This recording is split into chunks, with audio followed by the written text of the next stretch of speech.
여러분 안녕하세요. 타박사입니다. 지금 영상을 찍고 있는 2024년 4월 19일 Voice of America VOA에 올라온 따끈따끈한 뉴스 헤드라인 먼저 보고 가시도록 할게요. 이야, 우리 윗동네 정은이도 한수 접고 갈 핵 위협이라고 전 생각합니다. 진짜 노파꾸로 보여서 겁도 나고요. 심지어 이스라엘의 미사일이 이란 시설을 타격했다는 뉴스도 올라왔습니다. 2년 전에는 우크라이나 러시아 전쟁이 발발하지 않나, 요즘은 이란과 이스라엘이 서로 전쟁하려 하지 않나, 아주 국제 정세가 말이 아닙니다. 그럼 도대체 왜 이스라엘이 이란에 핵미사일을 날리겠다고 하는지, 도대체 무슨 일이 있었던 것인지, 그리고 이스라엘이 북한보다 핵에 더 진심이 되게 된 이유들을 오늘 타박사와 같이 한번 알아보도록 하죠. 이번 이스라엘-이란 갈등은 올해 4월 1일에 이스라엘이 시리아의 이란 영사관을 폭격하면서 시작되었어요. 여기 사진 보이시죠? 이란 영사관이 이스라엘의 공격에 쑥대밭이 되었고 이란의 혁명수비대 간부가 사망하는 일이 벌어졌답니다. 이런 일이 벌어졌으니 이란도 가만히 있지 않았겠죠. 4월 14일 이란이 처음으로 이스라엘의 본토를 미사일과 드론을 이용해 공격하게 됩니다. 영상을 찍는 지금 기준으로도 일주일도 안 됐어요. 그 당시 긴박했던 상황, 영상을 짧게 한번 보고 가시죠.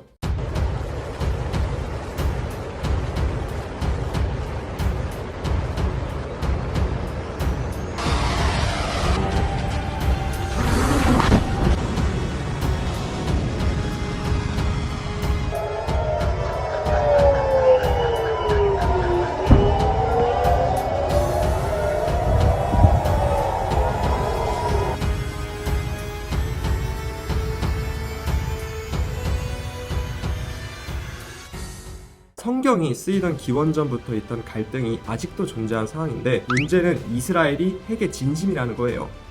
물론 이란도 만만치 않아요.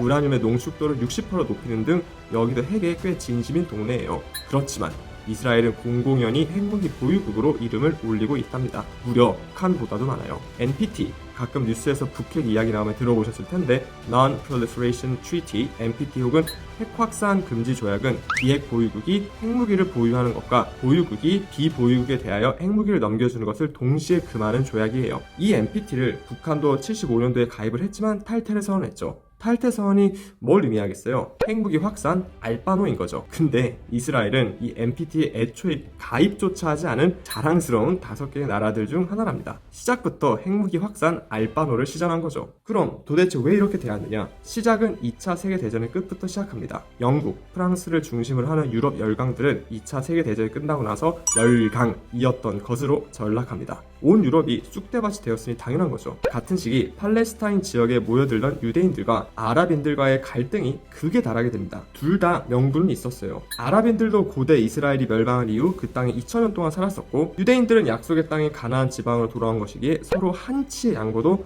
없는 그런 상황이었어요. 그러다 48년도 5월 14일 이스라엘이 공식적으로 건국을 표명합니다. 아랍권에서는 난리가 났었죠. 그래서 바로 다음날 전쟁이 일어났어요. 이게 바로 1차 중동 전쟁 혹은 이스라엘 건국 전쟁이었답니다. 결과적으로는 이스라엘이 승리하게 되었지만, 안 그래도 역사적으로 물과 기름인 사이인데 이제는 더 이상 앙금의 골이 치유되지 않는 수준까지 가버린 거예요. 건국 다음날 바로 전쟁이라니, 이때부터 이스라엘은 전쟁에 꽤 진심인 나라가 된 것 같아요. 1차 중동 전쟁이면 뭐다? 2차, 3차도 있었다는 걸 의미하겠죠. 참고 4차까지 있었어요. 1952년 이집트에서는 민족주의 성향의 군인들이 쿠데타를 일으켜서 나름 서방 세계에 유화적이었던 왕정을 무너뜨리고 집권을 하게 됩니다. 그리고 1956년, 그 당시까지만 하더라도 영국이 관리하던 수에즈 운하에 이집트군이 진격, 국유화를 선포합니다. 수에즈 운하가 어디냐고요? 지중해와 홍해를 이어주는 운하로, 이 운하가 없으면 아프리카의 희망봉까지 내려가야지만 유럽에서 인도, 아시아 방면으로 갈 수 있어요. 수에즈 운하가 있어서 유럽과 아시아 간의 항해 거리가 획기적으로 줄어드는데, 여기를 이집트가 국유화한다? 팽창주의, 그리고 심지어 민족주의 성향이 짙은 세력이,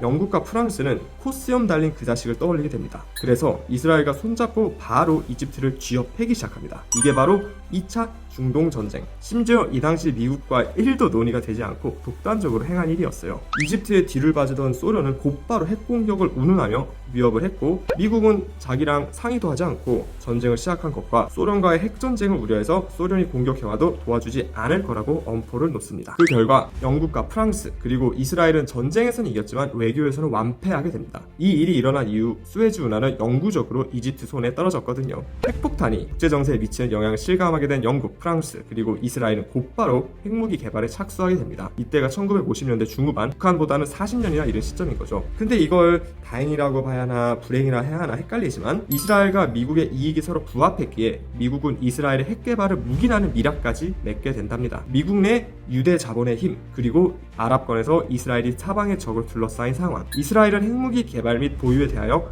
어떠한 입장도 표명하지 않았고 미국은 이스라엘의 핵무기 개발에 묻지도 따지지도 않는다는 입장을 표명하였어요. 그 결과 이스라엘은 질적으로 세계 최고 수준 핵보유국이 되었고 이스라엘은 이에 화답이라도 하듯 2000년에 유엔이 우주 공간의 핵무기 도입을 반대하는 결의안을 통과시킬 때 미국 편을 들어 반대를 하기도 했어요. 아주 풍짝이 잘 맞다고 볼 수 있습니다. 이스라엘은 전략적 모호성을 위하여 핵무기 보유 여부를 표명하지 않았는데 이게 웬걸? 지미 카터 전 미국 대통령이 150개나 가지고 있다고 인터뷰에서 밝힌 적도 있답니다. 이제는 아예 핵무기 사용까지 언급하면서 조금은 망라하고 있지 않나 우려의 목소리를 표하며 오늘 영상 마치도록 할게요. 오늘의 한 줄 요약. 북한보다 더하면 더했지 이스라엘도 핵폭탄의 진심이다. 구독과 좋아요, 알림 설정 부탁드려요. 다음 시간에 봐요. 안녕.